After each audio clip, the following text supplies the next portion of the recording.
Hi, this is Burns Hargis with another edition of Inside OSU, and today we're standing outside the Department of Nutritional Sciences. You know the expression, you are what you eat. That may explain why I smell like a chicken fry too often. Well, we are studying here, our students and our researchers, the effect of what we eat on our health and the effect in preventing diseases that we may suffer. Let's go inside and have a look. I'm here in the nutrition lab, and with me is Dr. Nancy Betts, who's head of the Department of Nutritional Sciences. Hi, Nancy. Hi. Well, this all looks very impressive and complicated. It is. Is it really? Yes. When we think of nutrition, we think of food and drink, right? It's a Yes. lot more than that, isn't it? Well, I'd say, food and drink certainly is the core of nutrition, but what we're looking at are the kinds of things in food that help us prevent disease. And we look from the basic cellular level all the way out into the community. So Well, we just had a student, in fact, in Yes. here that was looking into iron and its effect on people. What have you found? they're finding that with very, very low iron levels, very deficient levels, there's a disruption in cholesterol, and that might lead to chronic disease like heart disease. I see. So you go a little past the spinach is good for you. Right, yeah, we're trying to find out why spinach is good for you. Exactly. Why is spinach good for you? Well, we haven't found out yet. Well, I know you also do a lot of research here in the Department of Yes, Nutritional Sciences. Describe some of the research projects underway. We have, I'd say the core of our department is trace minerals. It's one of the few programs in the country that really look at trace minerals in nutrition. And we look at minerals, like I said, iron with the deficiency in the cholesterol. We also look at iron and zinc with cognitive development in newborn infants and in young children. We look at You say like lead, an increased Yes, level of lead can lead to Right. autism. The high levels of lead can cause low levels of iron and zinc, and those three together It all works can together. lead to the cognitive. One of the great things about OSU that we always sell is that our students actually get involved in real research projects. That they get Absolutely, into the yeah. laboratory very early, often as freshmen. And I know you have a lot of students engaged in a lot of research, and we actually have one over here. Yes. Come on in. This is Alex Nolan. Hi, Alex. How you doing? Alex is a senior from Elk City, Oklahoma, and is going to medical school next year. That's the plan. We're not sure where yet, Not yet. but you'll know a lot about iron and zinc. Oh, for sure. Among other things. Describe some of the research projects you've participated in here. Well, right now I'm looking at the effects of a mango extract on fat cells. So what we're doing is Like the mango, the fruit mango? Fruit mango, yeah. So we're comparing that with a popular anti-diabetic drug and seeing how that affects fat growth.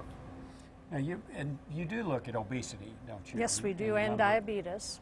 Yeah, which are kind of linked, I understand. they are. I see. How is the study that you've done here going to help you in medical school, do you think? Well, one thing I liked about nutrition was it seemed like a real practical background to have going into medicine. Not only do I get the education of the biochemistry and the science behind it, but it's a practical science that I think will be really beneficial in patient care. I don't normally think of nutritional sciences as being the precursor to med school. I think of zoology generally. Sure. But apparently it is. It's a good option too. And how many students do you have in this program? We have about 450 students. Wow. And all of our students are headed toward health professions. Our largest number of students are dietetic students, and they're getting the courses that they need to become registered dietitians. I see. And then our next highest number is allied health and pre-med, and we have pre-med, pre-dent, pre-pharmacy, we have physician's assistant, we have nursing, dental hygienists. Are the career opportunities robust? In other words, are they getting jobs? Yes, they are. The Bureau of Labor Statistics has till the year 2014, they said this is the fastest growing field, all areas of the health professions, and they're being paid more than average. Well, fantastic. Well, let's go see some more labs here and see what our students are learning. Okay. Oh, hi. Oh, well, let me get up here. Thank you. You're welcome. This is Dr. Brenda Smith. here in the Department of Nutritional Sciences, and I'm with Amanda Souter, who is a senior from Edmond Memorial and majoring in nutritional sciences.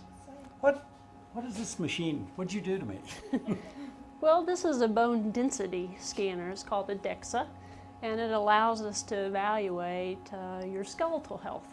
And that's actually... Glad it didn't measure brain density. No. So why do you do that? Well, the focus of our research related to skeletal health is actually a translational research program. And by that, what I mean is that we can take an individual or a group of people and look at their bone density. And then the translational part is that we start to study bone and how nutrition impacts bone at the cellular level in animal models and then in clinical studies. Like we might So do what here. you eat, the nutrition that you take in can benefit your bone density. Absolutely, and we're looking for aspects of nutrition, both that in some cases may contribute to osteoporosis, but in more cases we're looking for those things that nutritionally can either prevent or we can even use as interventions for osteoporosis. So like what? What do we know so far? Well, we know, for example, that a lot of plant-based foods are very beneficial for bone health. You know, we've always heard about spinach. For example, spinach might be one. We've always heard about calcium and vitamin D and the importance of those particular nutrients relative to bone. But now we understand that a lot of natural foods that are plant-based, for example, we even studied dried plums, and actually dried plum can actually reverse bone loss. And so it's something that we're very interested in looking at. Well, Amanda, you're getting a degree in nutritional science? Yes, sir, with an option in dietetics. In dietetics. And so what happens next for you? Well, I applied to the master's program in nutritional sciences and the dietetic internship, and I got into both. Fantastic. Here at OSU? Yes, sir. I'll be Okay. here for the next 3 years. Fantastic. Well, I understand that we work with athletes, or you work with athletes here Yes. in this area. Is that There are right? faculty in our department that are actually doing some screening of athletes, OSU athletes, trying to look at things that we can do to help optimize their health as well as performance. I see. Well, that's very interesting. I'm going to come back. I could use some health and performance. Thank you all. Thanks, Amanda. Thank you. Brenda, thank you very much. Thank you. What in the world are you making there? I'm making a blueberry drink. Well, great. And well, this is Taryn Tate, who is from Shawnee, Oklahoma. Very nice to meet you. Thank you. And Dr. Arpita Brasu, who is a professor of nutritional sciences here at the Department of Nutritional Sciences. Very nice to meet you as well. Well, we've got a nice layout here. This looks like a cooking show. Tell us what's going on here. I'd love to. Well, this is freeze-dried strawberry powder and freeze-dried blueberry powder. And we use, here in the department, we use these powders to make drinks that we then test on people who are at risk for cardiovascular disease and other heart problems. What do these do for cardiovascular disease? Well, it looks like they might do all sorts of things. These powders are packed with antioxidants, polyphenols, all sorts of plant chemicals that help people who have high blood pressure, lipids in their blood, things like that. And so by drinking these drinks, we found that it has some beneficial effects, lowers blood pressure, lowers lipids in the blood. Well, Dr. Basu, I know that fruit's supposed to be very good for you. Yes. But not everybody can dry their fruit. I've never seen this on the shelves in Right. stores. Is there something that we normal persons can do? Definitely. Yeah, this is basically for research purpose so that we standardize the composition and the content of the agent that we're giving to people. But you can actually get these the frozen version of the fruit from the grocery store, and you can have the same benefits. So then you I guess put water in it, or what? We basically reconstitute the 100% natural freeze-dried berry fruits in water, and we add some artificial sweetener depending on the preference of the participants, and we give it to our research subjects. And then what do you take? Blood samples, or Yes, what do you do? Yes, we recently completed a study in strawberries where subjects were taking about 50 grams of powder every day. They really loved it. And we drew blood at the beginning of the study, midpoint, and at the end of the study. And what did it show? It showed some significant decrease in what we call as markers of lipid oxidation. So with increasing age and some of the factors being present, like being overweight, having hypertension, not having a diet good or adequate in fruits and vegetables can raise certain markers in your blood. So we saw those markers going down, significantly going down with strawberry and blueberry intervention. Well, you know, we have the strawberry capital of the world here in Oklahoma, in Stillwell, Oklahoma. So they'd probably put you on a float if you're going. Well, can I try some? Absolutely. Help yourself. Well, I'm going to go with the strawberry because you Right. said that was best. Right. So you want to test me first, and then we'll try it again. My, it's thick, isn't it? But it tastes great. Well, good. No, that's really good. Can you put ice in it or something? Yes, Oh, sure. To get the benefit, do I have to drink this whole thing? Like once a day? Once a day, at least, if you can do 1 to 2 cups of berries. What is the very best thing you can eat?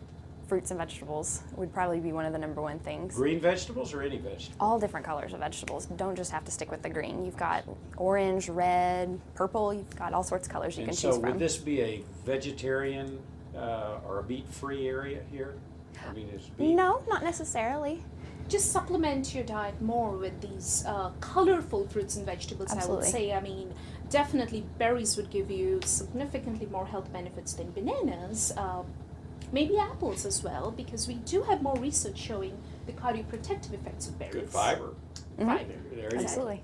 Well, as you can see, there's a lot going on here at the Department of Nutritional Sciences, and whether we're looking at the trace of minerals in various nutrients in your blood, or of course these antioxidant assisters, or bone scans, or all the rest, it's soup to nuts, literally, here at the Department of Nutritional Sciences. We really appreciate it. We had a great time, and we'll see you at the next edition of Inside OSU. I'm going to start back on this because it's going to take a while.